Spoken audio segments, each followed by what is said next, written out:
Ngayon lang ako nakakita ng turbo fan na meron ng camera. May portable fan na merong cooling plate, meron din yung may flashlight, at ngayon meron na rin may camera. At ang nakakatuwa pa dito, meron pa siyang 1.3 inch na display. So dito sa harap, nandito yung kanyang portable fan, at dito naman sa likod, nandito yung kanyang camera. So kung gusto mo mag-selfie, ikot mo lang to.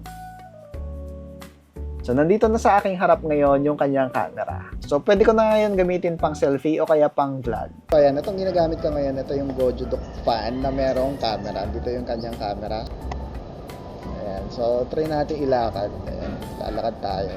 Yung gamit pa rin nating mic ay yung mic niya. So hello, test mic 1, 2, 3, 4. Hello, test mic 1, 2, 3, 4. Ito yung size comparison niya side by side sa Pocket 3. Almost magkasing laki lang sila. Andito yung mga buttons para sa kanyang camera. Ito yung recording at ito naman yung mga pang navigate. At dito naman sa side, nandito naman yung mga controls para sa kanyang fan. At dito naman sa kabila, nandito ang kanyang SD card slot at ang USB Type-C charging port. At malakas na rin ang kanyang fan speed, nasa 25 to 26 kilometers per hour. Maraming pang available na colors nito dyan kay seller. Kaya kung gusto mo rin ito, iniwan ko na lang yung link dyan sa baba at check out mo na yan. Yun lang, thanks for watching and follow for more. Hehe!